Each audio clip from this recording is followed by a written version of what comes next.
What's going on? You'll see right here. It'll tell you when people start showing up. So I guess you could just start doing work and people will come. Actually.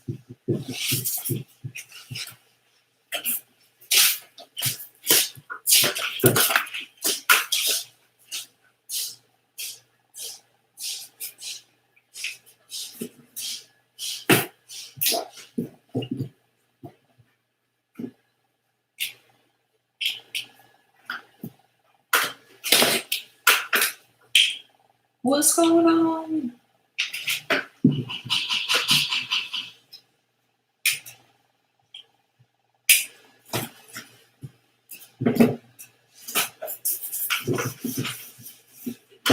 All right.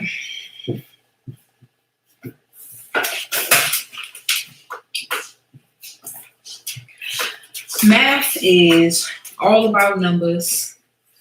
These numbers get assimilated in different ways. They come together in different ways, and we use different processes to manipulate them. So I just want to jump right in and just start talking about how we can start compartmentalizing these numbers and dealing with them.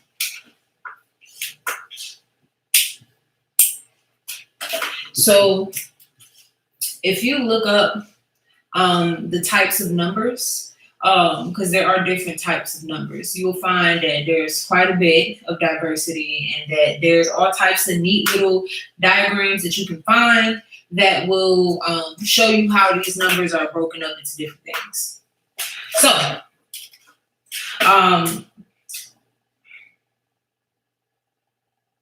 there are like three main groups of numbers. We have real,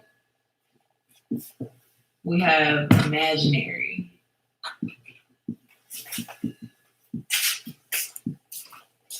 and then we have this thing over here called complex.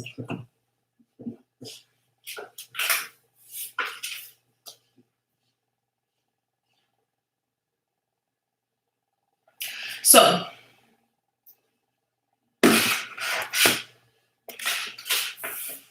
we jump right in with the real. The real numbers, obviously, these are the numbers that you count with. These are numbers that you're used to seeing on a day-to-day basis. The numbers on your clock, the numbers at the grocery store when you buy groceries, so on and so forth. When you're balancing your checkbook, you're usually dealing with real numbers. And I'll give you an example, an easy example of a real number. $208. Oh no, this is still backwards. I don't know. The one person that's watching, can y'all see me? Is it mirrored? On the board? Is it mirrored properly? I don't know if you're able to see.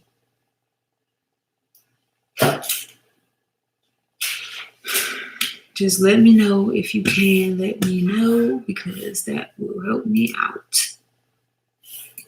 Oh, awesome. Thank you so much. I appreciate that. All right.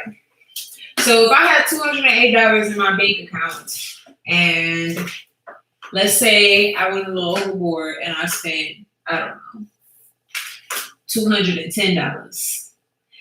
So usually when you look at your little transactions on your app, if you spent some money, they usually put a little minus sign there and they'll put how much you spent. Now, if I had $208 in my account and I spent $210, obviously I'm left with negative $2. That means that I probably owe them $35. I really owe them $37 because of the overdraft, right? But I'm negative $2. $208 and negative 2 are both examples of real numbers. Negative numbers are real numbers. They just have a special group they belong to called integers.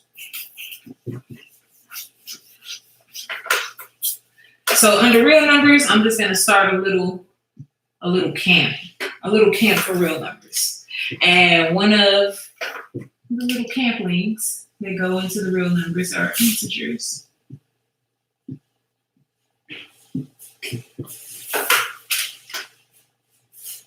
Excuse my.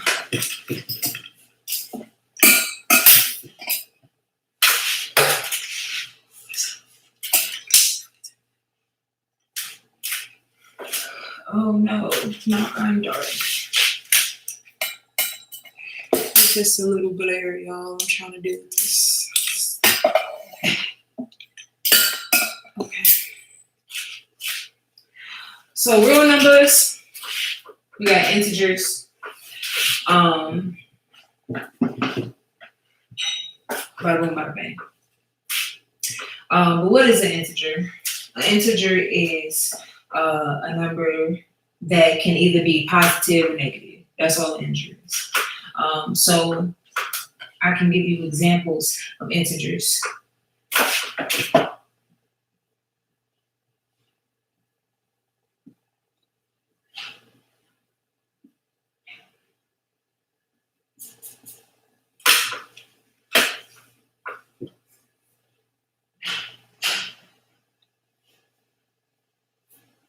So I'm actually getting a little ahead of myself. I want to talk about something called natural numbers.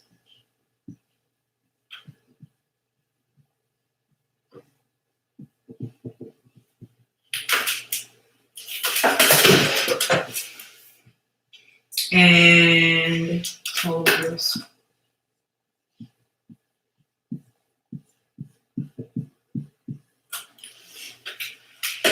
Okay.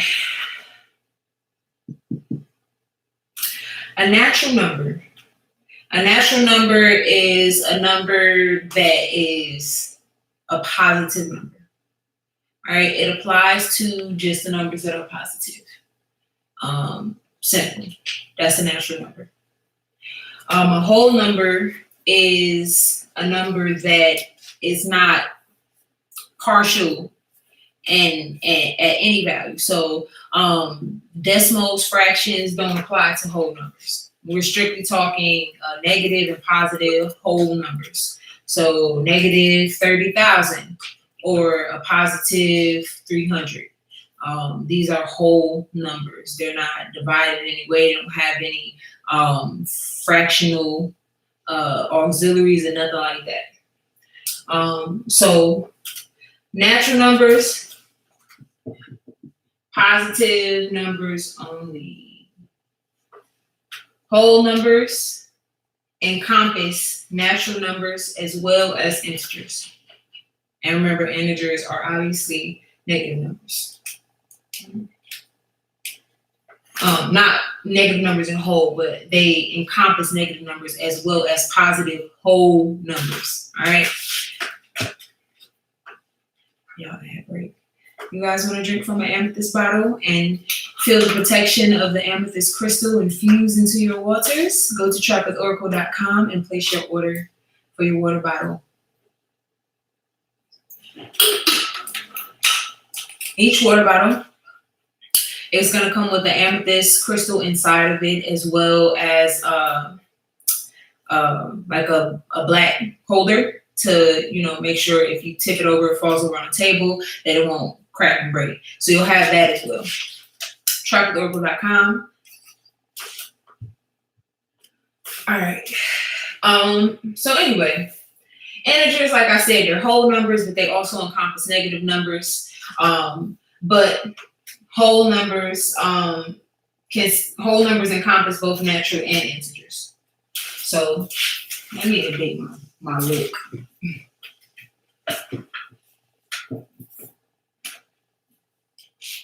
So you have this thing called whole numbers. And from whole numbers, you get natural numbers, and then you get integers. There are so many cool diagrams online for this. I'm just trying to get the basic point across. Now, different type of real numbers. All right, so we got the whole numbers. We know that consists of natural integers. We have another type of number called a rational number. Now these rational numbers, they're called rational because they're real numbers. They're real numbers, but they come in kind of bits and pieces, and they don't really tell the whole story of the number. So, and when I'm saying it, I'm saying it jokingly, but that's why they're rational, but they're just missing some things. So these are your fractions. These are your decimals. And things like that. Maybe even percents will go in here. That's something that I should ask a mathematician. If that's where your percents and stuff go. But irrational numbers. Irrational numbers are, I hope y'all can see, yes, good. Okay. Irrational numbers, please bear with me with my handwriting as well.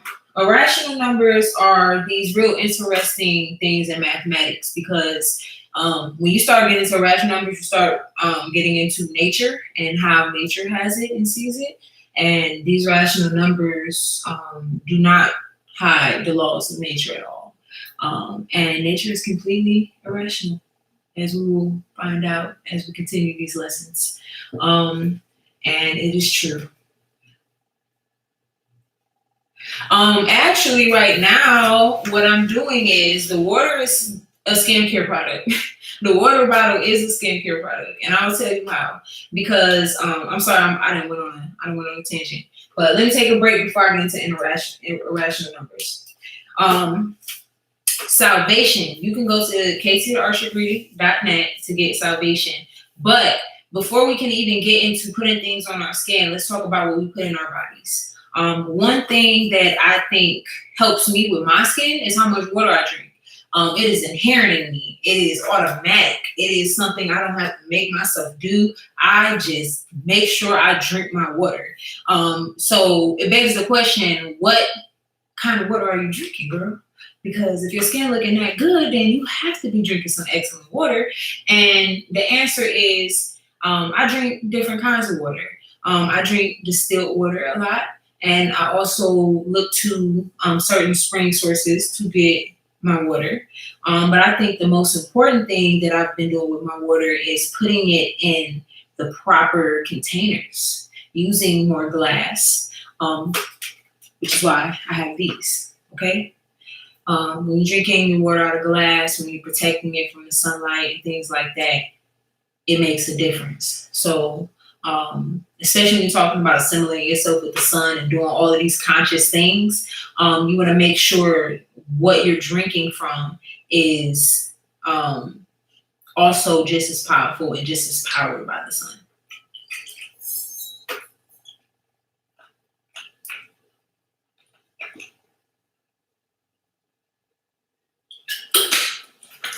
I think I tried like the charcoal water or something like that. It was cool. I definitely know there's definitely important uses for charcoal water.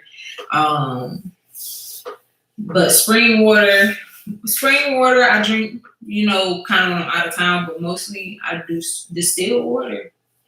Because I even though spring water has the minerals, because it's so many things going on, I prefer to just drink the distilled water because it's steam distilled, and the things that leach into water usually are much heavier than water. And when you drink this steam distilled water, those particles aren't able to leach into the steam that the water is being distilled from. So steam distilled water offers that as a plus with drinking it. So that's why I drink a lot of distilled water. The taste, and it's easy to manipulate the taste of distilled water. That's why I enjoy it. And that's why the crystal bottles are so powerful, because when you have that distilled water, you can put whatever charge you want on it, because it's the charge, the pH is neutral. And if the pH is neutral, that means it's susceptible to manipulation. Well, any pH is susceptible to manipulation depending on how strong of an acid or base it is. But what I'm saying is, when you have that distilled water, it's very vulnerable to pH change. And you can up the pH on it, or even electrify so that it could assimilate better in your body. And we do this through crystal work. We do this through, some people even freeze water. I think freezing water even changes its structure and how it assimilates in your body. So we'll have definitely some more water talks. But water plays a huge part in skin and just how you receive light, period. And if you're receiving light properly, you know, your skin will reflect that. Does it rob you minerals? It could, you know. I haven't, but I'm on a whole other different, like, I don't know what everybody's eating. So, you know, I make sure I keep a flow of minerals in my body. So I have multiple things that I do for that. So irrational numbers.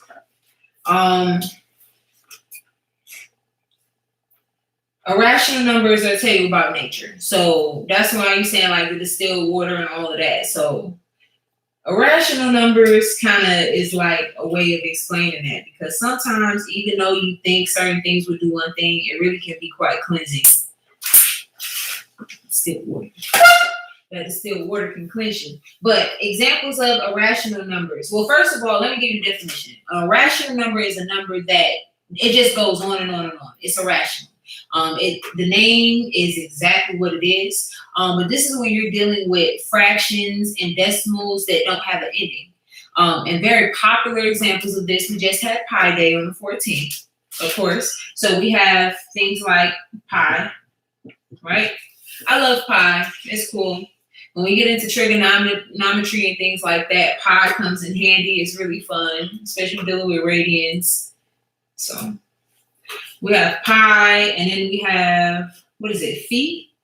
Phi is the golden ratio, that 1.617. It goes on and on and on. These are examples of irrational numbers. There are other constants that go on and on forever, and usually they're found in some type of natural environment where it is some sort of ratio. Pi is a ratio. Phi is a ratio as well. The golden ratio is a ratio as well. So it's interesting that nature produces these things in numbers. So that's it. That's kind of the deal on real numbers. So this is real numbers. This is what we're working with on the real side. Now I'm gonna erase this because it's like, all right, we know what a real number is, but you're talking about there's other types of numbers. Yes, there are other types of numbers, and we have numbers called imaginary numbers. Yes, imaginary. And then we have something called complex. I believe I already stated these two earlier. All right, so I don't want to spend too much time. I just want to give y'all a brief overview of these two types of numbers because I would love to go in depth about it later. So imaginary numbers are, they're pretty much when you get into a situation similar to this, but this is the foundational principle of imaginary numbers. What I'm gonna do is erase this. So we'll talk about what a square root is later, but a square root is an operation. Operation is pretty much something that you do to a number, all right? And just to make you feel comfortable, operation is something like addition and subtraction. So there's an operation called roots or square rooting, and this is an operation you can do on numbers. So -1, it is a whole number. It is not, but it's an integer. It's a negative number. When it comes to taking the even square roots of numbers, things kind of fall apart if you don't have your head on straight. But this foundational principle leads you to an imaginary number. So pretty much the square root of -1 equals I. And I equals the square root of -1. All right. And it's built on the foundation of this here. You can multiply two positive numbers. If you multiply a positive and a positive number. You're gonna get a positive. If you multiply, and this is short notation, you know, most of, if you don't have anything in between here, you can assume it's multiplication. If you multiply a negative and a positive number, you're also going to get a negative number. If you multiply a negative and a negative number, if you're going off of this pattern right here, and you're looking, oh, positive and a positive, that should get you a positive, right? All right, you have a negative and a positive, that should get you a negative, right? Which it does. Then you have a negative and a negative, it should get you a negative, right? No, it's actually going to make it positive. Right? So I want to make sure I write this down because I have to show y'all the proof on this. Because I would see things in math and I'll be like, hold on a second. Let me prove this to myself. So I want to find the proof of why the properties of multiplication work this way. Why can't you multiply two negatives to get a negative number? You also, if you multiply two positive numbers, you won't get a negative. So this property it looks kind of one-sided.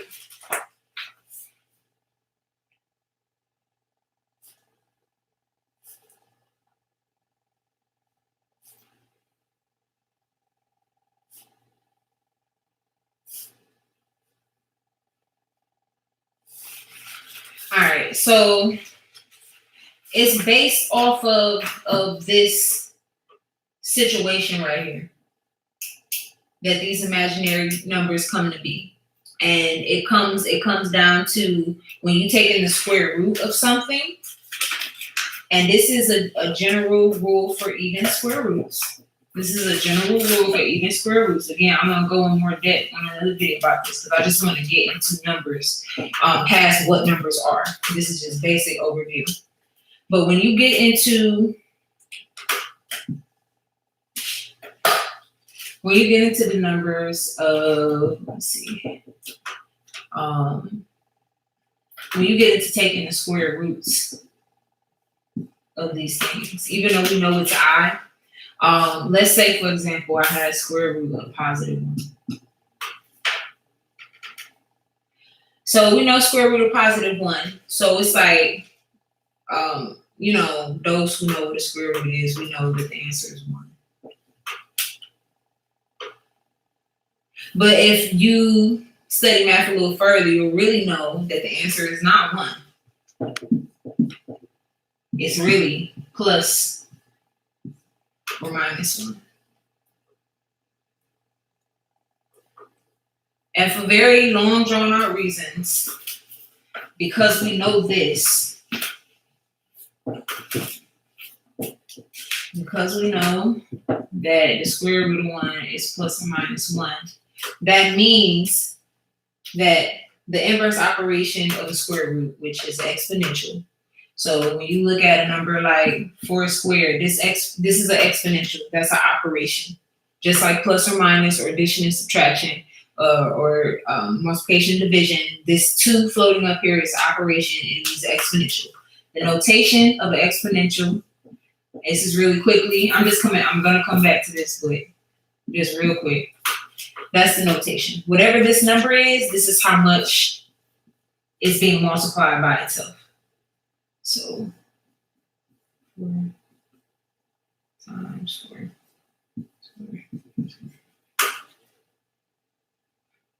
So if we know that square roots are an inverse of exponentials, then we have to put this plus or minus here because that plus or minus means that it could have been negative 1 squared, or it could have been positive 1 squared.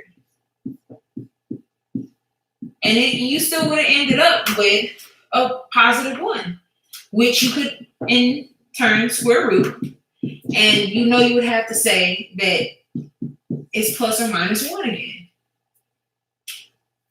So math works like that.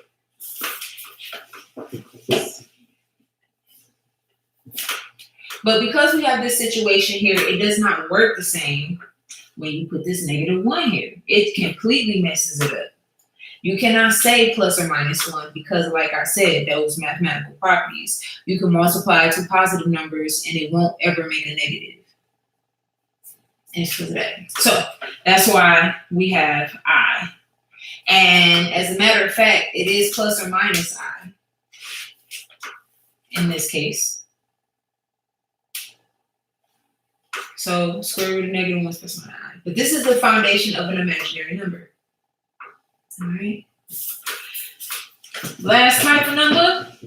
Okay, move on. Is complex. Real simple, very basic. Complex number is just a complex mixture of an imaginary number and a real number. So you would do like 8 plus or minus I. That's a complex number. -4 minus 2I. That's a complex number. And you'll see these things pop up in math as you move forward. Thank you so much for tuning in and sticking through. You're like beyond awesome. Let me get this out of my system. So just a little bit about numbers and what they are and why they exist and why we care about them. Well, I didn't really tell y'all why we care about them because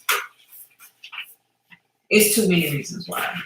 Like people who could say that math is whatever they think math is, and they still get it. They turn around, they get on their smartphone and get on Instagram and hop on these platforms and get on these cameras. Like this technology wasn't built off very sound mathematical principles and equations and work and algorithms and computer programs that were built by humans that had to use these principles to get this stuff done. It's a very real thing, and math is important, and it does need to be used, and we need more representation in this mathematics game.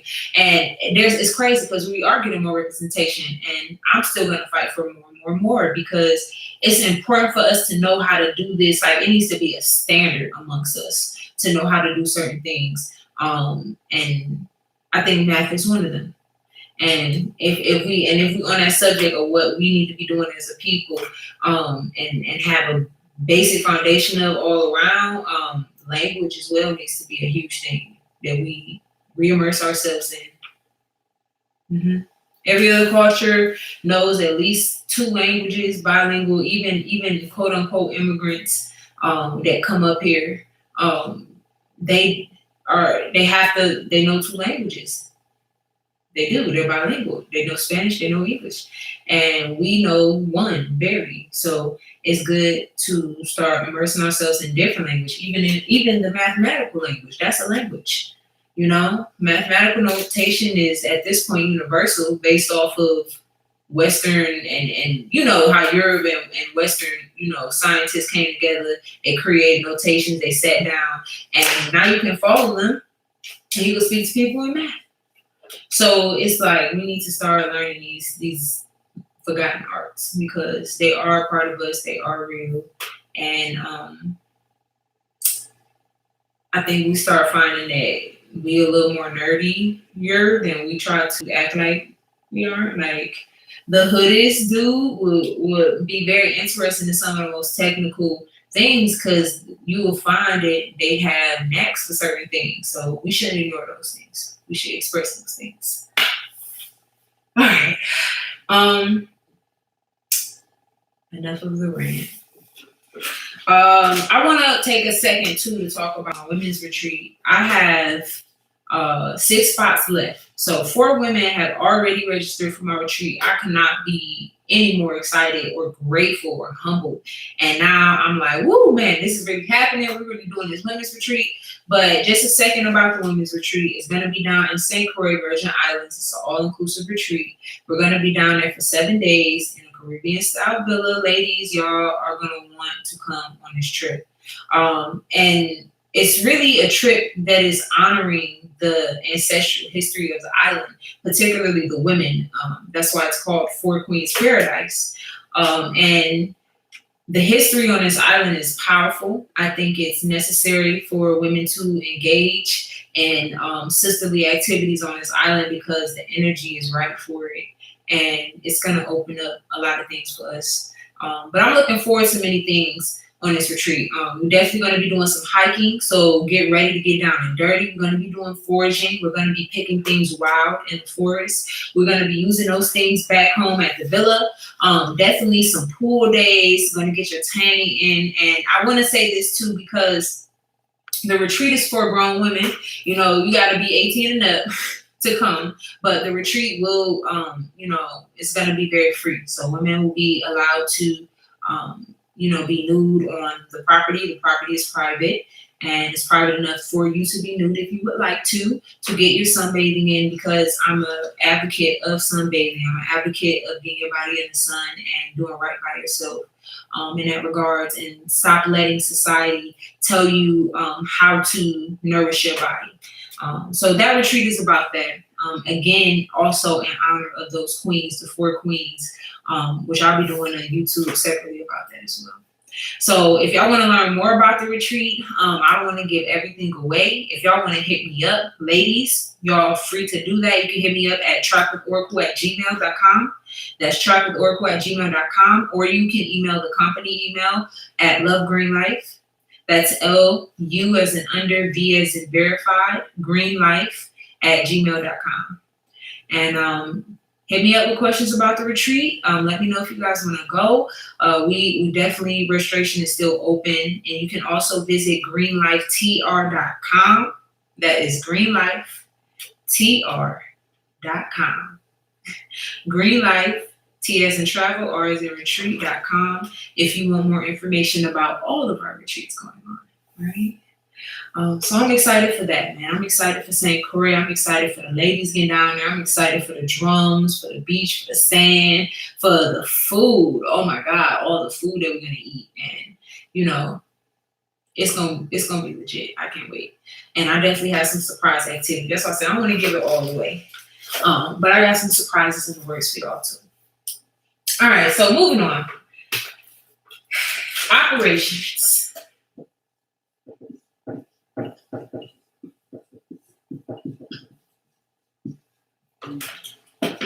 Operations. So in math, they really don't hide nothing from you. Like, it only gets confusing because you start actually applying it. And that's what's so dope about math. It's so applicable and it's so like directed in a solution. Like, if you understand the principles and the laws set forth, then if you follow them, you will always have a rubric to get to the proper answer, even if you have to go back a few steps. But math is pretty direct. That's why I like it. And it's deep because I study in the sciences, especially in high school, a lot, well, in college too. But I was always in STEM, very STEM oriented. And finding that I like math during high school because I struggled in middle school. But when I got out of that phase, and I went to high school to learn math, it just changed, and I realized that it was interesting. And that's when I realized it was very direct, and it was all in going back, double checking and triple checking, and getting in those little details and combing those details all the way out, detangling them to the point where now you have the right answer. But yeah, being in the sciences is funny because I always studied it in high school and college, but I was always interested in the metaphysical and the ancient occult sciences like astrology. And I took astronomy in high school too and was absolutely fascinated by astronomy, but I was also researching astrology as well. And one thing about me, my Mercury is in Aries, and I communicate like that. So mathematics naturally would intrigue me because the way that math communicates is extremely direct and head first and, very blunt in regards to solutions and getting to the point. So that's kind of who I am. Take my wife, right? But operations. Like this is a subject in math that you're gonna always be adding to your repertoire. At least when you start getting into algebra, because you're gonna start learning so many different types of operations and so many different types of things that you can use these operations for. So I don't jump ahead too far, but functions, things like functions, that's when these operations really come into play, and it becomes less of arithmetic and more of, okay, I'm really doing mathematics, and it's fun. It gets fun. It gets funky, but it gets fun. But operations, they are exactly what they sound like. They're operations. They're things that you remember. So I'll just read my official definition. This is a poor man's copyright, March 23rd, 2019 at 5:46 p.m. Central Standard Time. This is my definition of operation. Operations are math procedures, okay, that yield a result based on some level of arithmetic and counting. Just as there are different types of numbers, so there are different types of counting, or as we call them, operations. Okay? So operations is just picking a certain operation or a certain process and saying, hey, count the numbers like this instead. Okay? And this is a great time to talk about something really important. When you're dealing with these operations, you're going to see them in different ways. And one of the ways you'll see them is in an expression,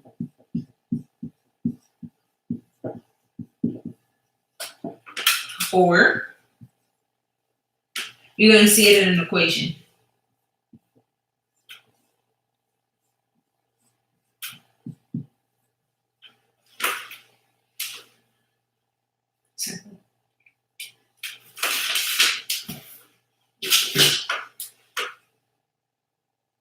My bad. I'm about to go back live on Instagram so I get more people.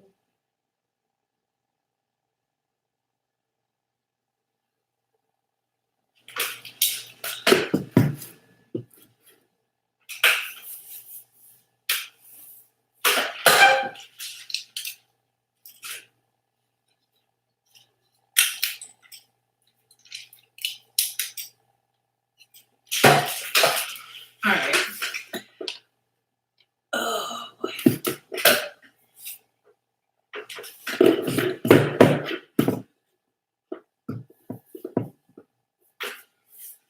All right, so I'm on YouTube. If y'all interested in looking at this flip the right way, go to YouTube, Traffic Oracle on YouTube, and check me out. All right, so operations, you're going to see them in different things, okay? In different ways. They're going to look different. All kinds of things are going to be happening, all right? You're going to see them in a real basic level as an expression or as an equation. We obviously know what an equation is, and I don't want to say we obviously and skip over the details, but equation is something I would say that people are more familiar with, all right? So what is an expression and what is an equation? All right, an expression. I'll give you an example. A plus B. That's an expression. Another example of an expression is A minus B. Another example of an expression would be A times B minus C. So an expression ain't really doing much but expressing something. It's just like, man, emotions, I have these. That's it. It doesn't really make you don't have to do anything until you're presented with an equation. So an expression is just saying, hey, I said this. This is what's happening. An equation is something where it's like, yo, we have to figure this out now. And we know what an equation looks like. We've seen them 1,000 times. A plus B equals C. Anything with an equal sign denotes an equation. Even if there's nothing on the other end of it. It's saying it's an equation. It's giving you the prompt to say, hey, we need an answer to this. So there is a difference, and you will see in math that you will be given expressions in order to put them in certain equations when you start learning algebra. So just real simple things, real simple nomenclature, but it's going to help you in the long run when you start picking up more on your math, because I'm not about to stop. I'm just going to math you guys into the ground. All right, so we still on operations. We know what an expression is. We know what an equation is. Great. What is an operation again? Well, we know it's some type of thing that you do the numbers. It's a way that you count numbers. You guys go to my YouTube channel. It's YouTube at oracle.com or whatever. But if you just go to YouTube and you type in Track with Oracle, you will find me and you will get this super sweet math lesson. All right. So operations. We know operations that are familiar to us. Addition. Yes. Subtraction. We know these things. Familiar to us. Multiplication.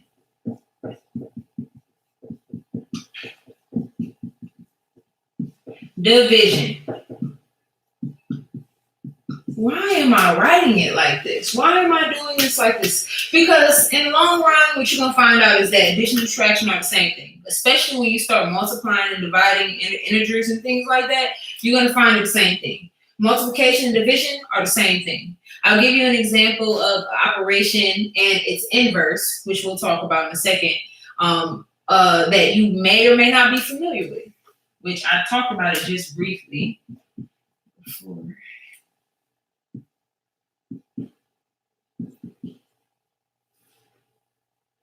I don't want to say exponential because there's a type of function called exponential functions, but whatever. Somebody who's really good at math will come and correct me.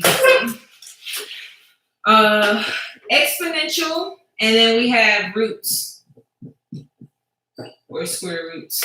I need to find a mathematical name if that isn't, but that's the a to the x of some sort. Those could be real numbers or not. And then a root is like this little sign here, which we've seen before. All right, so we got exponentials and roots. This is another type of operation. There are different types of operations out here, all right? Like logarithmic functions. I don't know if you guys ever had like one of those kind of like basic calculators that people have. Like in middle school, and they have the logarithmic functions on there. That's an operation as well. So greetings, positive vibrations. All right. We have our operations. We know what these are now. We know they have a name. They have a home. And for the most part, we all know pretty much what these operations do. All right. I don't spend too much time on it. So what I'm doing right now is I want to lay the groundwork for us to start really learning math on a level, on a community level, so that it can become commonplace for us to understand certain mathematical principles and in turn be able to solve certain problems that we could be making an economic problem, or we could be making it out to be a social problem when it really could be a math problem. And we could make it out into a math problem. We could make it a math problem, and all we have to do is just solve it and make it work. I think that will be helpful for us. But we have to start at a place that's comfortable for all of us, where we all feel like we can learn. And there's really no perfect place to start, but what I would like to do is just start exposing us to math outside of educational institutions, so it could become more commonplace. So with these operations and us being somewhat familiar with what they do, I want to introduce a vocabulary word called the inverse.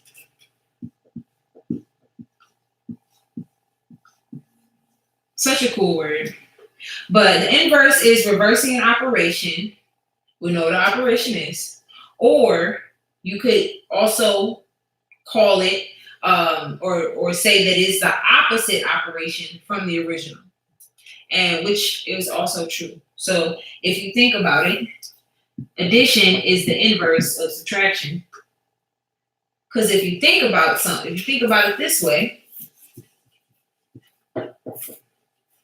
if I add 2 to 5, I get 7. All right. But if I take away 2, oh wait, almost that's 7, because this isn't true. This is 5 plus 2 equals 7 minus 2, that's 5.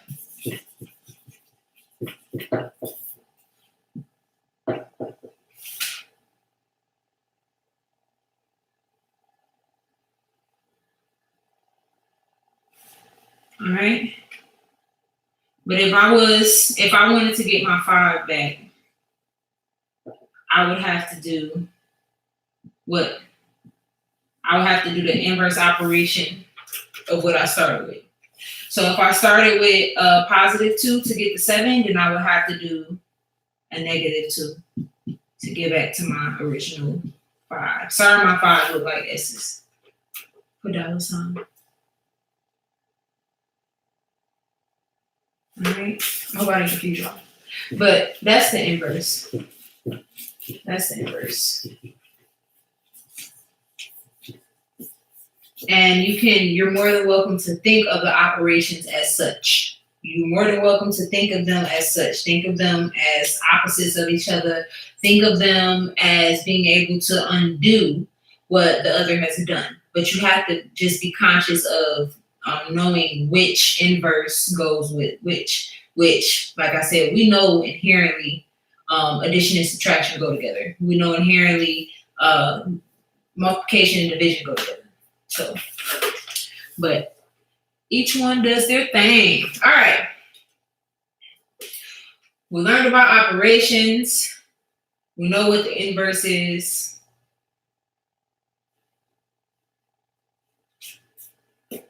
I want to just talk about something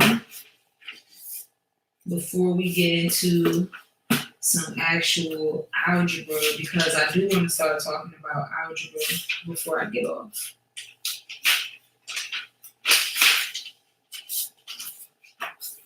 All right, so let's just talk about addition for a second.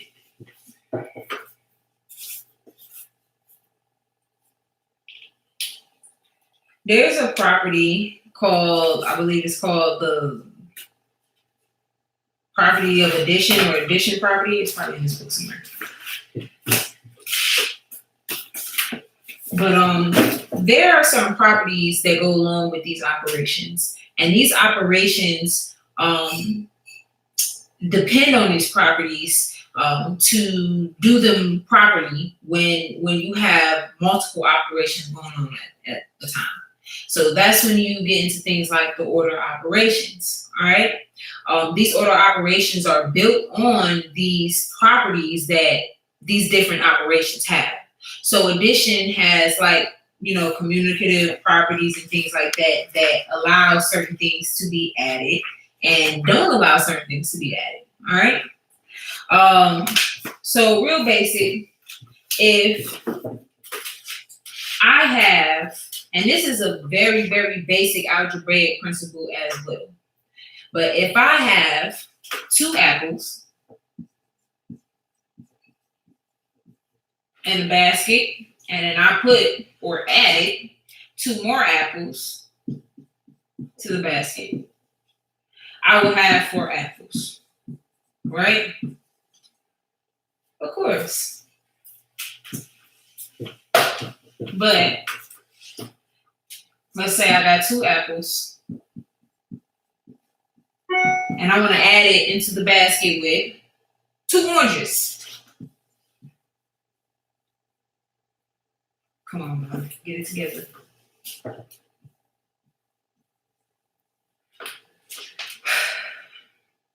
What is my answer then? Do I now have four fruit? That's what we're gonna put? I have 4 fruit? That's so vague and general. If someone told me they were gonna give me 4 fruit, I'd be like, I don't want that, because what kind of fruit is it? Is it gonna be mango? Is it gonna be out of season strawberries? Like, what kind of fruit? And is it gonna be 2 of the same fruit and 2 of the other same fruit? Or are we gonna have 4 different kinds of fruit? Is it 3 going to be the same fruit? Another one, the last one's going to be something else? We don't have no way of saying what exactly is going on in this expression. This is when you start getting into algebra. This is what algebra is. This is how it treats you. Because you can't do this in algebra. Your answer would be 2 apples and 2 oranges. Now, if I was to do the same thing, but with some algebraic notation, what if I said x plus x? If it's x plus x, it's 2x.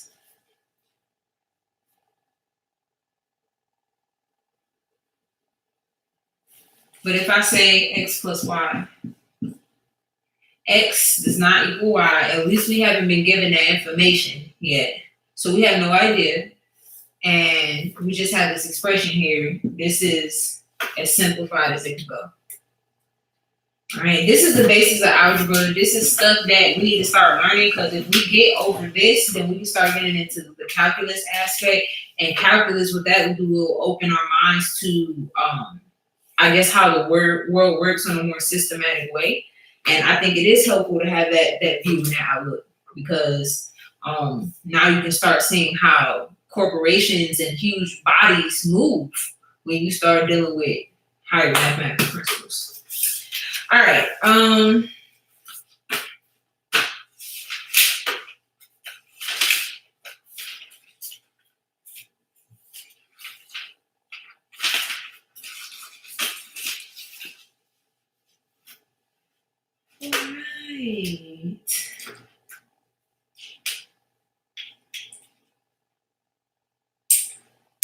right. I want to do another video on operations alone. I'm not even gonna go there today.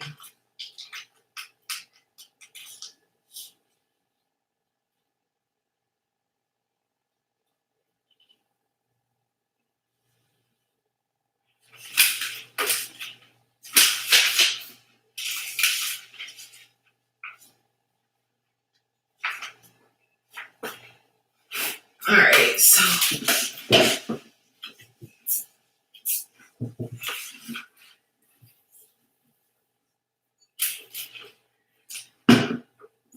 I think before you start really learning algebra, a great thing to do would be to go over those properties. I definitely plan on doing a video about the mathematical properties, just to like go over it so people can have a more in-depth look at what these properties are, how to use them. But I don't want to do that today, because I want to actually have the proofs, especially for the multiplication laws, because I think it's important to show those proofs so you can always have that there to see, okay, this is always going to be true. In algebra is, it saddens me that people think we don't need it, because I'm like, oh my God, our life is algebra. We spend our day trying to solve for X.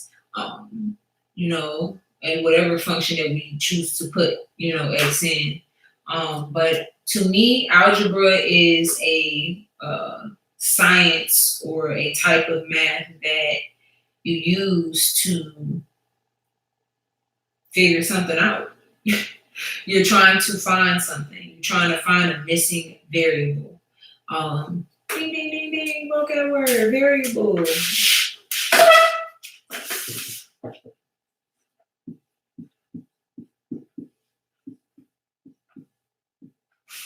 So when you deal with algebra, algebra is dealing with variables.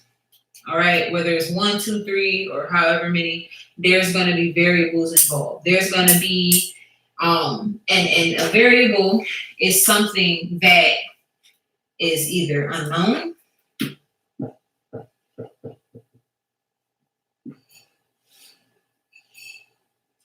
or is changing.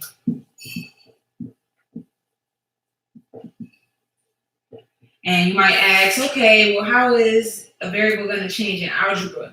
Well, variable changes in algebra because you have something called functions. All right. So we know what an operation is. The next thing that would be important in building your algebraic foundation is knowing what a function is. All right. So a variable is something that's unknown and that's changing. All right. And I want to just give y'all an example of some kind of algebraic thing that may be unknown.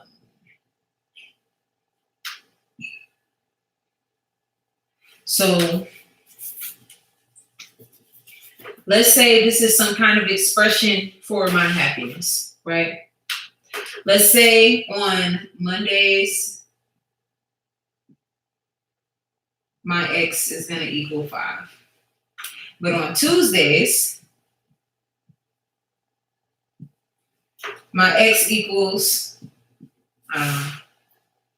8. Wednesdays is not much of a change. My x is still going to be 8. Thursday, Friday, Saturday, let's say my x is at 10, right? And Sunday, I'm mad because I got to go back to work, and my x will be at, we'll say 4. We'll be sad.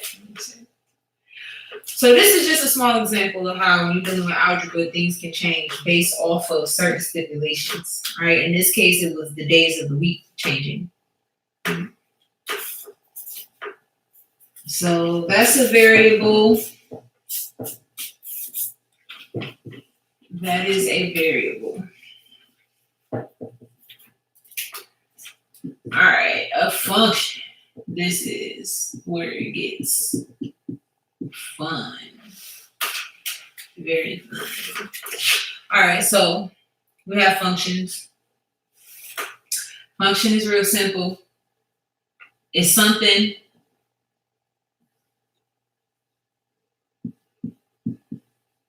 it takes an input and it gives you something out. All right.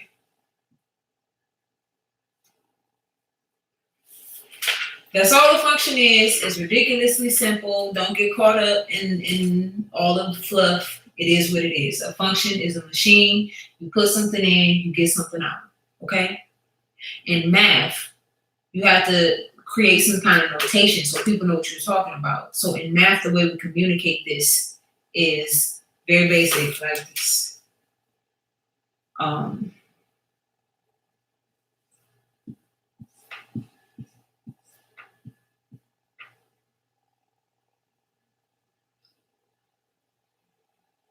Or you know what? Maybe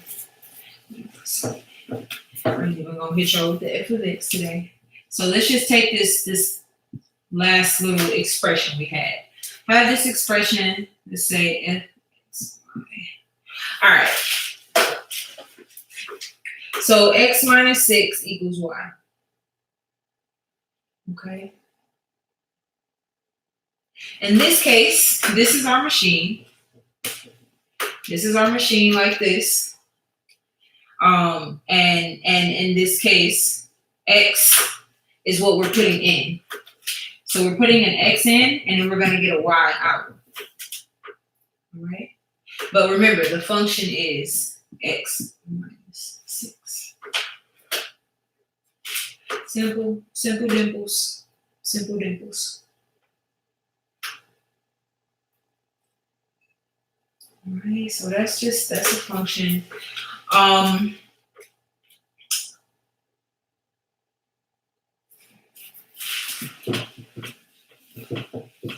Let's say we wanted to get a little more intricate. In math, the way we denote functions is usually with X and Y. So I do want to say that before we get funky, the notation is,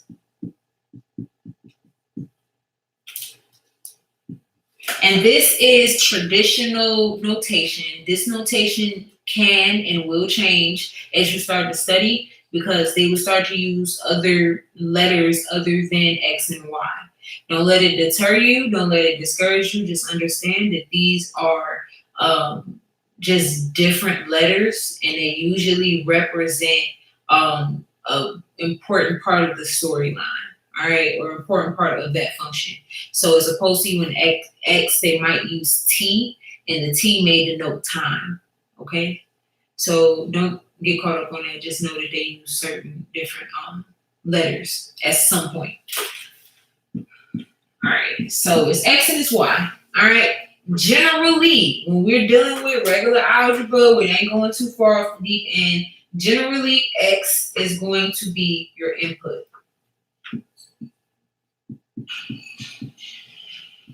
I don't even feel comfortable telling y'all this because I know it's going to switch up, but don't even trip over it. Don't even give it no energy. So the notation X, Y. X is usually the input, Y is usually the output. All right. Another cute way that you will see this notation is X and F of X. This is a very popular notation. You might have even seen this before somewhere. And this is saying is that F is a function of X. So X, and then X is the input, and the output is a function of X, which makes sense. If there's a function, a machine, then the machine is going to put out whatever the input is, right? Or whatever the function of that input is, which would be X. And X could be in all kinds of situations, which is the next thing I'm going to get to. So this is notation. So now you need to see notation in action. You need to see how it looks. So when you see it on a math problem, it doesn't scare you. It doesn't take you off guard. You just need to see it in its natural environment. So show y'all the natural environment of an algebraic function. You may see functions that look like this.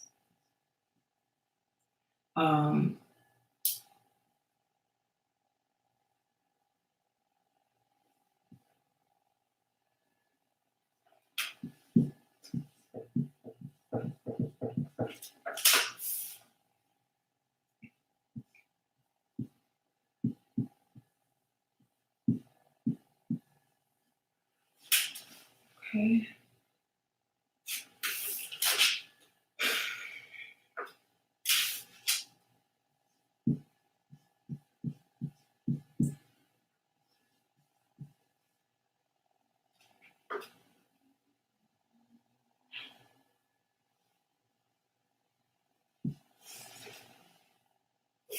All right, so all of these are machines. They're all functions. They're all things that you put something in, you get something out. All right, whether you know what these operations are or not.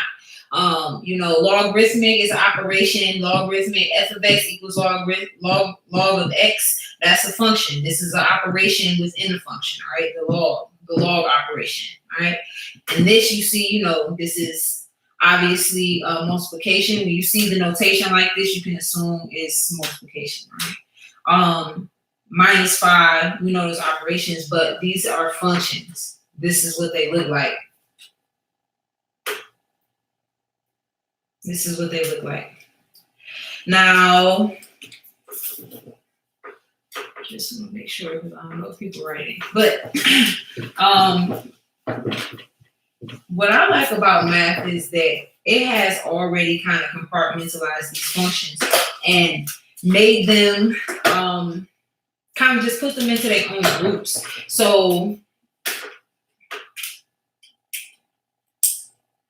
I don't even want to talk about solving yet. That's just too much. I just want to talk about what type of functions there are and how these functions work. And then I think I'll wrap up on that point and just start fresh with a new topic next time.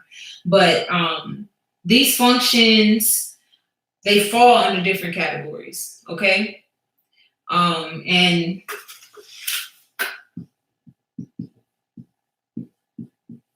these categories are dictated by the shape that they make when you graph them, okay? When you deal with algebra, you'll start to find that you are going to be using a lot of graphical representations of what these things look like.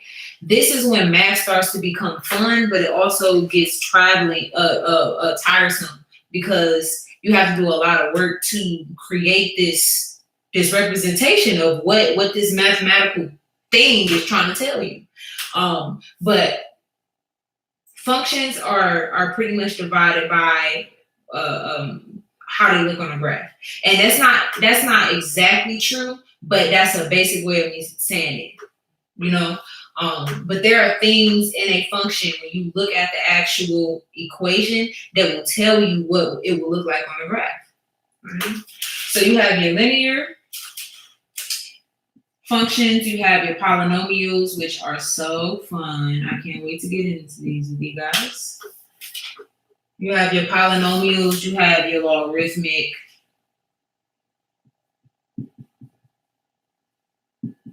and exponential functions.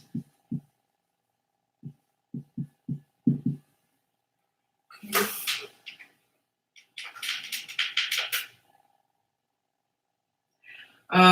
And there's all different kinds of functions that I'm not even thinking about right now that are so important. But it's really not of importance right now, to be honest with you. As long as you know that there's different types of functions, that they can be compartmentalized, that they have their own little thing, and you study each one differently, and then in understanding them, you'll understand a lot more math principles. But just know that every function is not made the same, and every function, you cannot follow the same rules on one function as you did with another, depending on what kind of function it is. That's the most important thing to remember about knowing that there are different types of functions.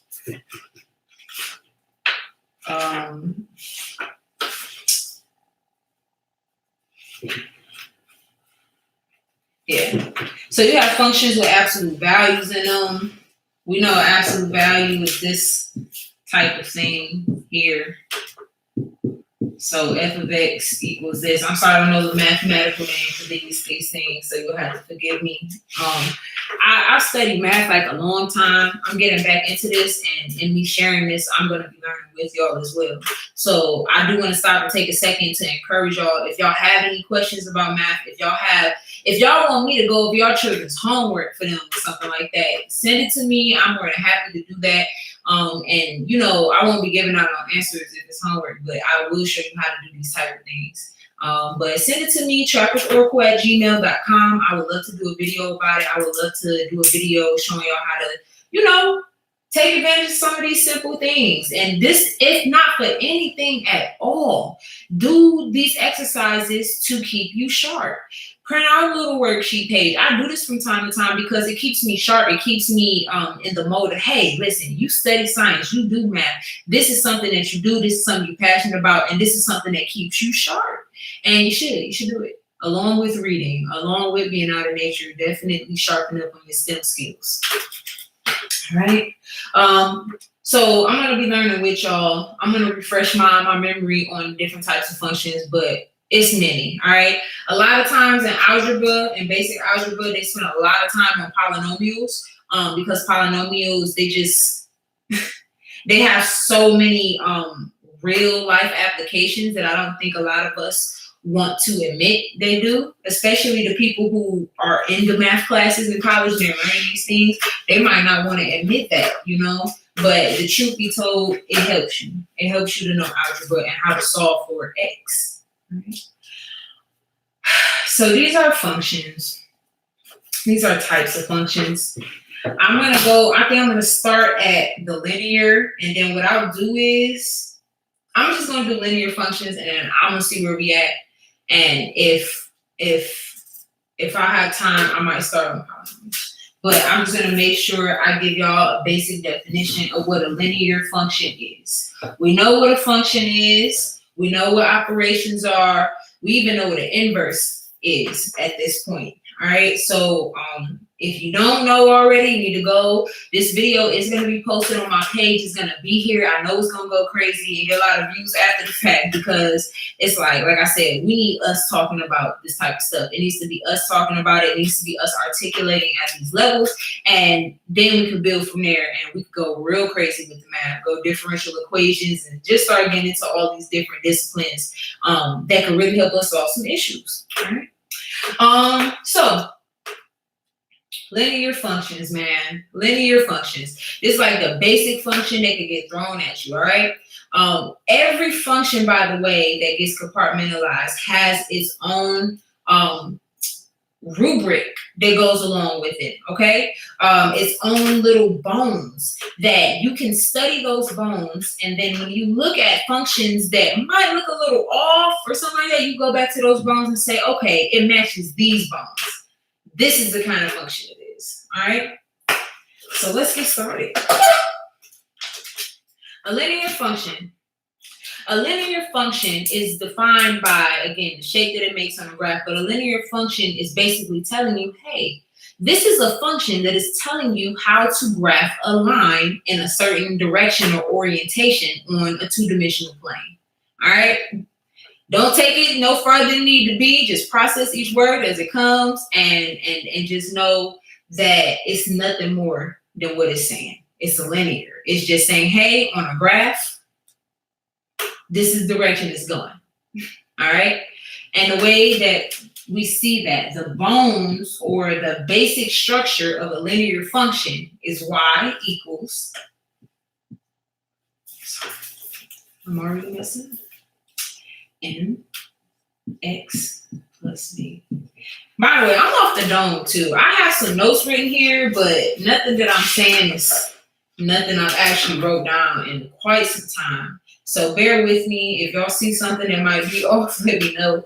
Other than that, I think we're smooth though. I think we're smooth. So linear functions. Y equals mx plus b. Another way people write it, if you really want to be fancy like me, because this was me in high school, like f of x, everything, mx plus b. Now you like, child, it's a whole bunch of letters on here. How is this the bones for anything? And how am I supposed to solve anything with all of these letters? Oh my God. Well, the letters have meaning. All right, I want to move this up. I'm going to just move up, start fresh. So we're dealing with linear functions. We understand that linear functions create a line on the graph in some direction or another.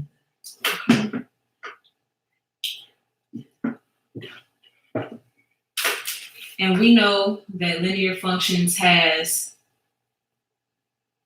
the base as mx plus b. Okay. So at this point, this is where we can really start talking about how the machine works, okay? We can start talking about what these major notations of x and y do and how we look at them on a graph. So that's what I'll start with. Let's make a little graph here. All right, in math, the way that they denote the graph in regards to the input and the output, because remember, a function is nothing but a machine. Let me write my little, you know what? I'll just put this here. We got our machine, x and our y. And we have x and we have y.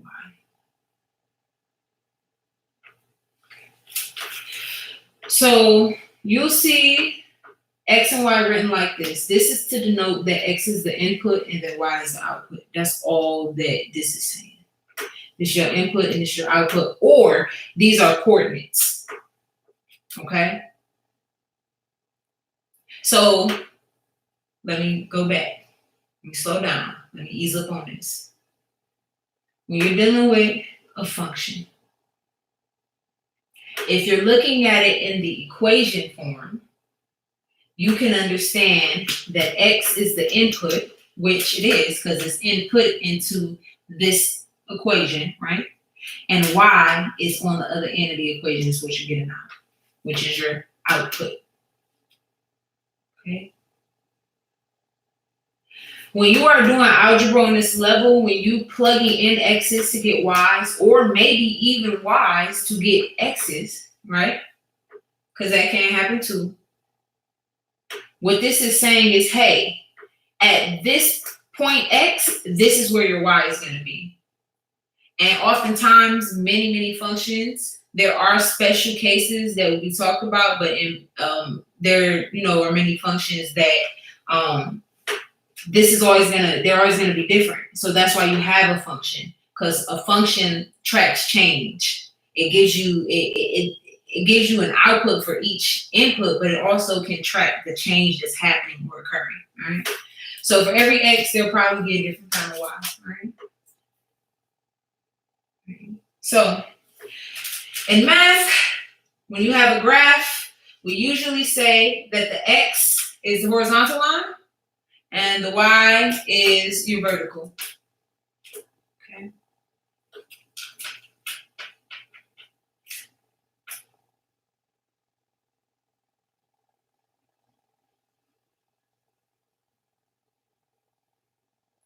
So I guess just for kicks and giggles, what if I said x equals -1?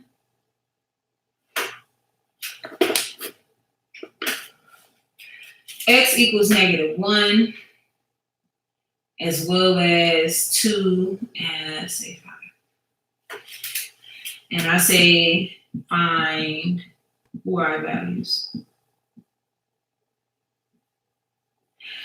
Now, if anybody knows anything about graphing, you would know that you only need 2 points to make a line. 2. You just need 2. Here I have 3 x values for practice, but you only need 2 points to make a line. Now, we'll get to how you graph it in a second, but when you're dealing with, a situation where you have to graph a line, just know that you only need 2 of these points here. Okay. All right, so I want to find my y values for -1. This is a situation now where we have to plug this into your function. Now, this is just a blanket function. I need to go over this. Hold on, let me go back because I don't even want to go over this shit. All you need to know now is this is how you notate your graph, and then x and y is their points. All right. The other pieces in this equation right here, we have m, and then we have b. We know what x and y is. We know x and y has many different roles and duties, but it's like, okay, cool. We kind of got an idea of what that is. The m and the b are elusive, but they become not elusive because what happens is the m and the b define these very key important points on this graph that gives it its uniqueness. Okay, so m is your slope. Everything in math, the titles match what they are. So your slope is obviously the slope of the line. Okay, your slope could be negative. This could be a negative m. Okay, it could also be a positive slope, which would just be a positive number. Okay? But it is your slope. It could be an integer, it could be a fraction, it could be, a different combination of things for your slope. Now, b is your y-intercept.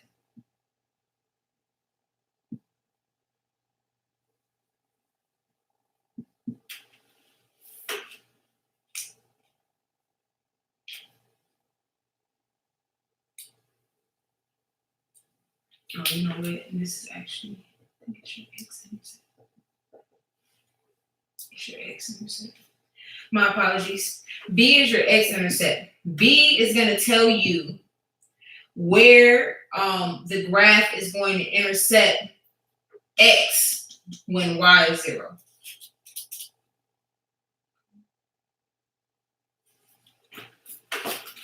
I want to double triple check this now. Hello.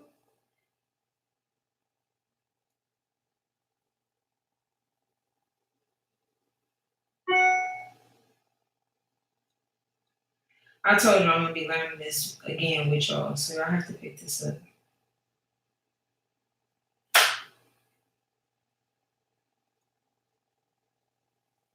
I was right the first time. See, this is why I'm supposed to follow my first time all the time. Oh my God. So B is your y-intercept. Now, one thing that I've become comfortable with math as I learned it is that some things, even if you get certain stuff wrong, I have ways to prove to myself that to prove to myself what the actual law is or what certain things actually mean. All right. And the way that I do this. So slope is obviously what angle your line is hitting on the graph. Your y-intercept is going to be what point the y hits on when your x is at 0. Okay, so on this graph, we have values. Let's just say we're going up by 10, just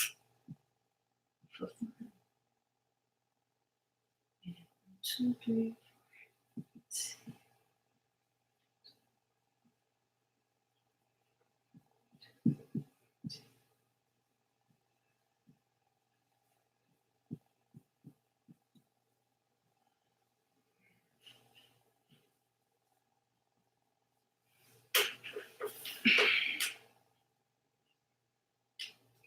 All right, so when this graph is at x equals negative 29, then you can expect a certain y value. But what happens when x equals 0? Well, when x equals 0, it's going to intercept the y-axis at a certain point, and that's what B is. Okay? It is pretty much what happens when x equals 0. So when I say there's ways of teaching myself what the law is, even when I don't actually memorize it, this is how I do it. Let's say I give myself x and y, m equals slope, b equals y intercept.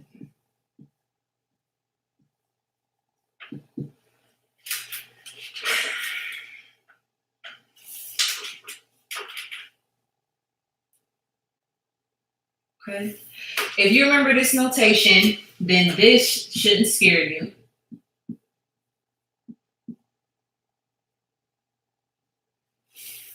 Okay. Y equals 1/2 times x minus 1. All right. This notation, don't be afraid of it. Now you're seeing it in action, and here it is. Okay. How do I know what B is? How would I figure that out? And because right here, I'm giving it to you, there's situations, there's problems I want to go over with y'all where B is not provided, but you're given different points on a line, and you're able to go and find these points. That's what algebra is. You know, you're not going to always have everything sitting right in front of you. You're always going to know what the B is or what the M is. There are ways that you can find this whole entire equation of the line just off knowing 2 points. Because remember, you only need 2 points to make a line. So let's say I gave you -1 and 0 and -2 and a +4. So these 2 points go through a specific line, okay, that has a specific y equals mx plus b. All right. And by manipulating these numbers and knowing certain principles, you can find the equation of a line. Right. So that's something more like what we'll go over in the next lesson. All right, but for now, I just want to start manipulating the x and the y within like a real linear function. Okay. So in this function, we know that the slope is 1/2. It's important to be able to pick out what's happening in a function. So we know that our slope is 1/2, it's +1/2. We know that the y-intercepts on the y-axis at a -1. Okay.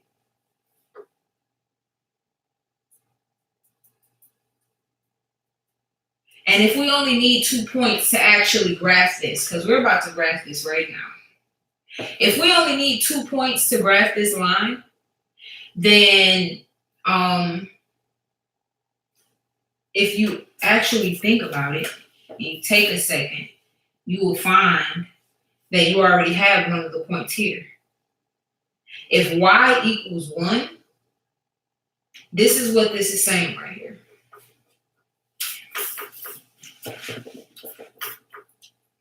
Y equals 1 because y equals m times 0 plus b. Now, if we apply that to this function right here, then we can say y equals 1/2 times 0 minus 1. Okay? And of course, we know that 0 times any number is 0. Y equals -1. All right. Let's go back though. We know that. Cool. We know how to add and subtract. All right. That's wonderful. But what's the profoundness in this of knowing this? It's the fact that we had to put a 0 in here. Now, a 0 is what? In this case, where it's placed at, it's placed in an input position. It's taking the place of x, which means that we have a coordinate point, right? Because we know how to work this out. So let's take note of that. But I just want to say that knowing that this y-intercept is -1 means that we know a coordinate point, and that coordinate point would be, because of its x and y, and we know we put a 0 in for x, we know it's 0, -1. Now you have a point to graph.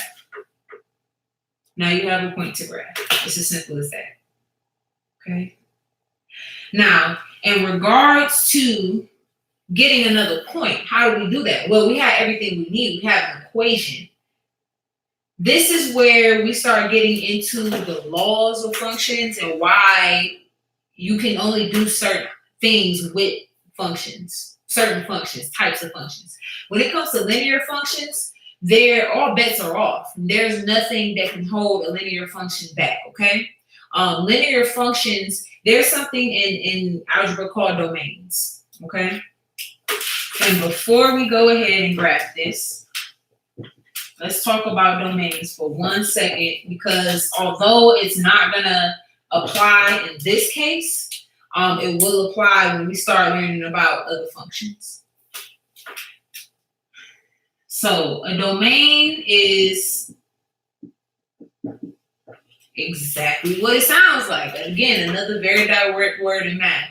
A domain is pretty much saying, hey, function, this is all of the land and all of the territory that you have that you can use numbers from, okay? So that this domain is pretty much telling a function what numbers it can use. Simple. That's all it's doing. A domain, in regards to linear functions, the notation looks like this. It's called all real numbers. Okay. So the domain, or the territory that linear functions are allowed to hang out in, is all real numbers, right? Now, this domain denotes what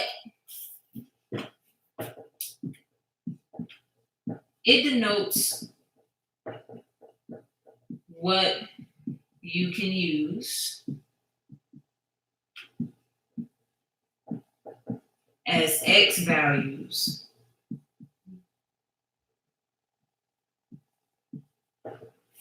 Okay?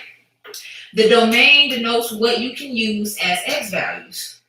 So for linear functions, and this applies to all linear functions, for linear functions, what you're allowed to use are all real numbers.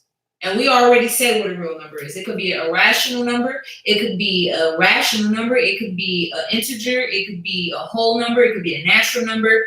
And if you didn't get that part, just go back to the beginning. I'll talk about it. But this is the domain that you're allowed to use for x values, all real numbers. I can use positive, negative numbers. I can use 1/2. I can use any real number that I would like. Okay? And this function will work for me. Okay? If I know this statement, if I know that my domain denotes what you can use as x values, all right? Now, there's something called range. Range is intuitively denotes what you can use as a y value.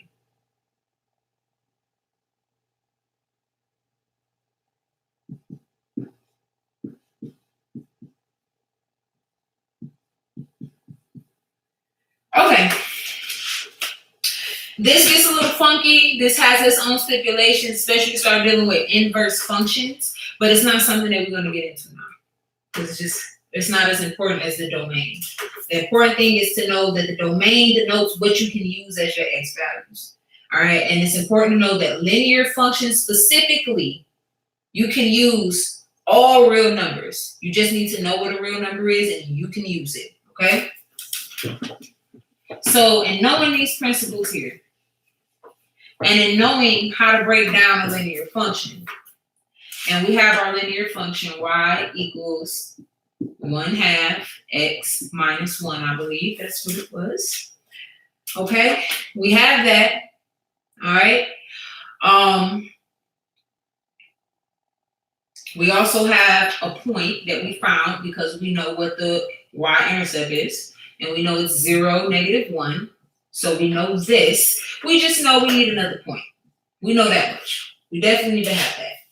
Okay, this is an x and a y value. We need another x and a y, and we're going to put it on the graph. How do we find these things? Okay. This is the part where it's fun because it's like so many different ways you can find it. If we know that all linear functions domain has all of the linear functions has a domain of all real numbers, then that means that we can plug any number in for x to get a y value to get our last point. That's what we know. Okay? Is anybody in the chat room? Anybody want to give me an x value? Does anybody want to give me an x value to solve? Again, trackororacle.com. Get your crystal amethyst bottle. Get your protected water on. Charge yourself up, especially for the summer. I know y'all going to be getting into nature, going on hikes and walks and things. It comes with a protective cover. So if you are out in nature, you will be protected with your bottle. But this is an excellent investment, all right? trackororacle.com. If you have any questions about my products, don't hesitate to email me, trackoracle@gmail.com. I look forward to y'all getting yours. But yes, anybody want to give me an x value to put in here? Anybody? Nobody?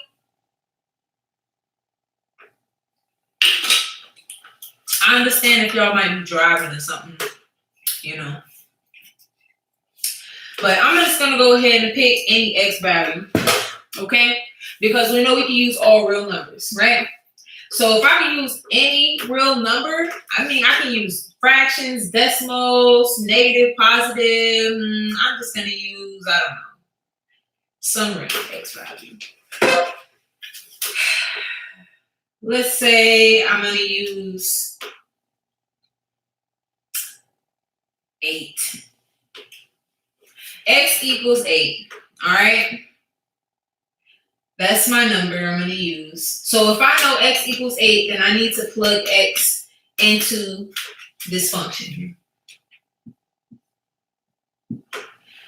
This is something that I think is important to practice if you're studying math. You need to write out every single step. Never, ever just take a step for granted or say, oh, I got that, unless you really know what you're doing. And you know, even when it comes down to higher levels of math, what I find is I end up just doing the extra work to do every step because when you have to go back 20, 25 steps of work that you've done to get your answer and make sure it's correct, I mean, it gets tiresome. So you want to do everything right the first time. So just be mindful of writing your work out. Don't be afraid. Just write every single step. Waste the paper. It's not wasteful if you have all your work there. Because I'm telling you, you come back months later and you look at your work and you're going to be like, how did I get this answer? And it's good because you skipped 3 or 4 steps in between. And now, even though you got the right answer, you have no idea how you have it. You have no record of how you had it, got that answer. So I always tell people, just write the steps. It's okay. It's okay. It's fine. So what I'm going to do is I'm going to insert this x value into this function here. And it's nothing fancy. All I'm saying is, hey, they gave me an x value. I picked one out the bunch, and I'm just putting it inside of here to make it look like this so that I can get an output or a y value, okay? So if we do this math, I didn't even talk about order operations. Shame on me, but it's okay. Order operations is something we can go over when we start really talking about the different properties of math, which should be in the next video. But PEMDAS, if you want to look it up on your own to get some insight on what it is, this is the quickest Google search to get you what you need. PEMDAS, okay? Parentheses, exponentials, multiplication, division, addition, subtraction. And these kind of go together. They go hand in hand. Doesn't matter which order you do this one. So it gets you what you need. Okay. But if we're going off of PEMDAS or the order operations, we know parentheses. The only reason this is in parentheses because I'm just saying, hey, I inserted this value into this function. You don't have to overwhelm yourself with this first parentheses, especially when it comes to values like this, okay? But parentheses, okay, cool, I guess we could do that, but there's no exponential, so good. We can go straight to multiplication, which we could have did in this step if you wanted to, but there's nothing inside the parentheses to do. There's also no exponential, so you go straight to multiplication, all right? So 8 times 1/2 or 8 times or 8 divided by 2, because again, as we're going to see when we go over the properties of addition and subtraction and multiplication and division, this is pretty much saying, hey, this is 8 over 2, because when you multiply straight across. So this is 8 times 1 and 2 times 1. So that's how you get 8 over 2, okay? But we know you're halving that, and that's how you get 4 minus 1. Okay? So we're just going to wrap this up. We know y is equal to 3 when x is 8. That's important. We need to understand that y only equals 3 when x is 8. Okay? So we have 8 is our x value, and 3 is our y. Now we got our second point, bada boom, bada bang, and now we're heading straight to graph land. And now you're about to graph this function that you spent so much time with, and now you come to know and love it, and now you're about to graph it, and it's going to be awesome. Okay? So I have my graph here. I usually try to stay within the constraints of whatever the largest value is, negative or positive.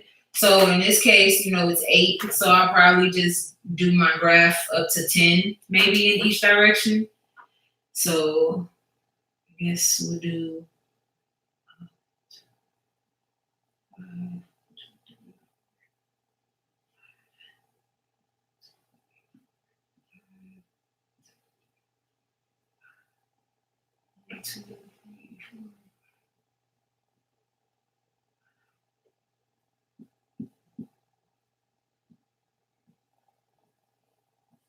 all right.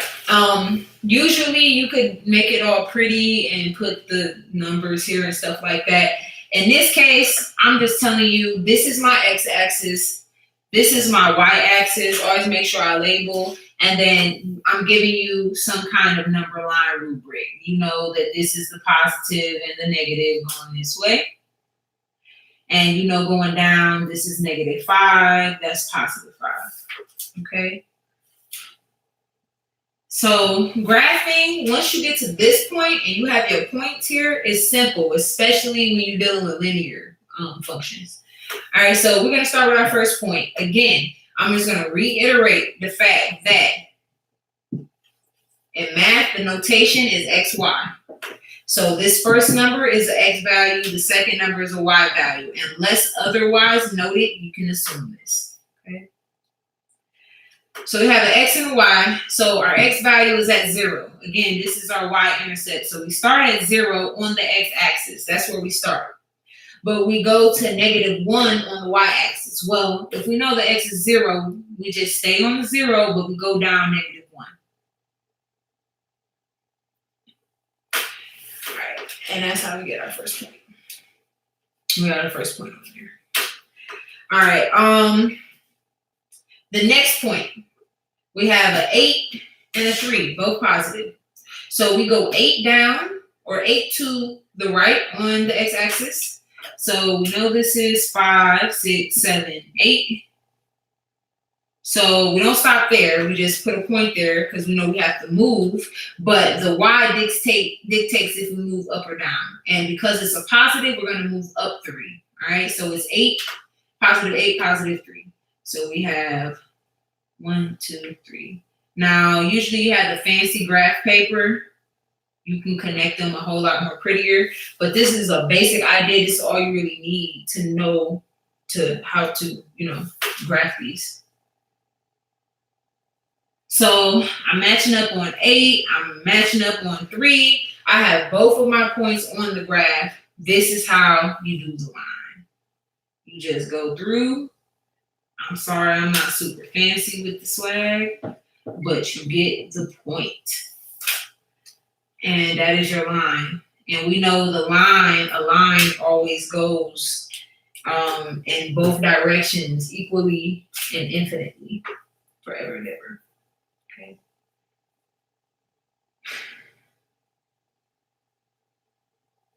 So that's linear functions. That's a basic idea of numbers, a basic idea of algebra and what goes on in this algebraic world. I'm so grateful that, you guys stuck in there and is hanging with me and is rocking with me on this live. Like, I really do appreciate it.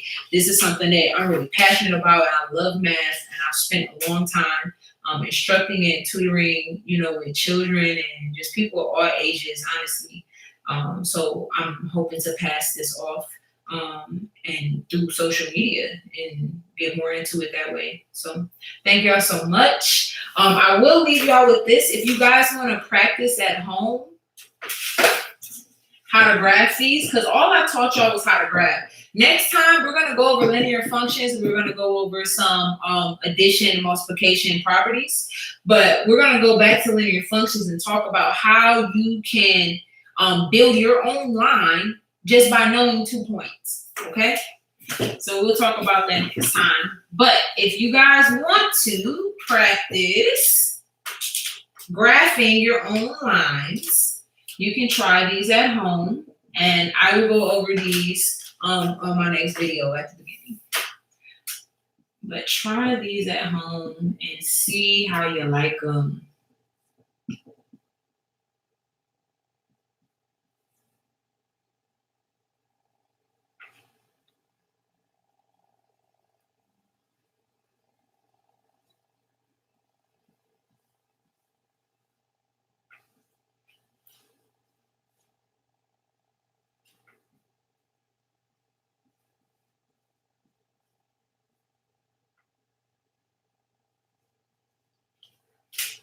All right.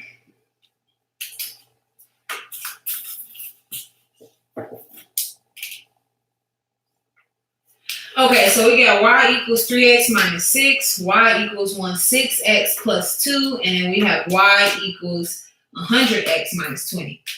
All right, So before I go, let me give y'all the rundown on how we're doing it this way. There's different ways we can do it, but the way I discussed today involves you finding the y-intercept,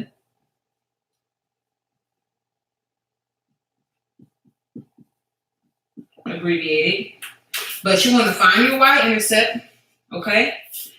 Because we know this function here, we know we can find the y-intercept, and we know that the y-intercept is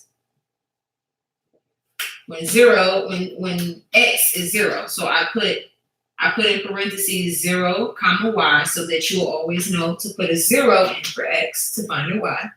Okay? So when you find that, you have one point. And you want to find another point, and we know that all linear functions, the domain is all real numbers. Again, this is the notation for all real numbers. So because we know that, we know we can put in any number for x. So we say, find second point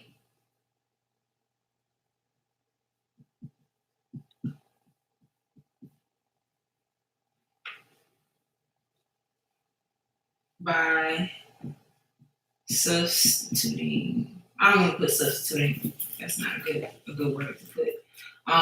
But you just find another point by choosing x. Choose x value other than 0, obviously. But choose an x value, find second point. If you can find your y-intercept and you choose your x value to find your second point, then you can graph this. You can graph this without even using the slope or anything else, and that's powerful. So yeah, I encourage y'all to do these at home. I'll do them, and I can show you guys really quickly, and then we can talk more about functions when I come back. All right. Again, I thank y'all so much for tuning in. Like, I'm so excited to do math. I'm glad I'm getting my nervousness out of my system and just going for the gusto with this, because if we can make this a community conversation, then I think a lot of us will become more enthusiastic about it, and we can start seeing the light, what it can do for us. Okay. All right. I won't spend too much more time. I'm about to go and eat me some chana masala. Enjoy the video. Thank you guys for tuning in again. And I do want to say this. Ladies and guys, if you love your lady, if you want her to get some sun on her body, you want her to be looking spectacular as the 2020 new year comes in for us at the end of this year, greenlifetr.com. Okay. You want to definitely look into my all women's retreat. Okay. We do have another retreat, Botanical Paradise, is going to be happening, this May. And that is a co-ed retreat, but the women's retreat at the end of this year is all women's all the time. And we won't be having another co-ed retreat until 2020. So just an FYI, but the ladies who want to come, this is an excellent opportunity. You're going to not only get Indigenous history, but, you're going to get exposed to some natural sunlight on your bodies, which I know we all need.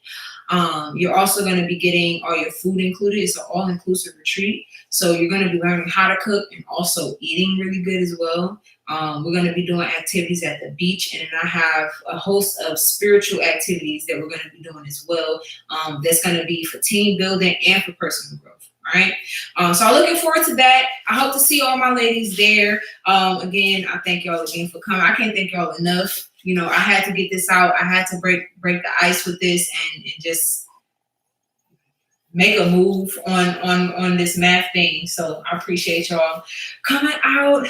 Check this video again. If y'all have any questions about it, don't hesitate. This is an open conversation for us. I do want to talk about it. Send me your kids' homework, and I'll do it on YouTube for y'all, and go over the concepts and stuff, just to give everybody an overall understanding.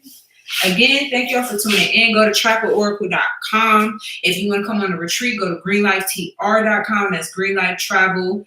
Green Life T is in travel, R is in retreat.com. If you have questions for me, if you want to get in on the crystal, amethyst crystal bottles, protective water bottles, go to trapwithoracle.com or email me at trapwithoracle@gmail.com. Okay. There's so many ways to get at me. My Instagram is trapwithoracle. I took all my posts down. I'm going to be posting up some different stuff because I'm just coming at y'all with a different energy now. So I hope y'all accept. I hope y'all like, and I cannot wait to get back on here. Peace out.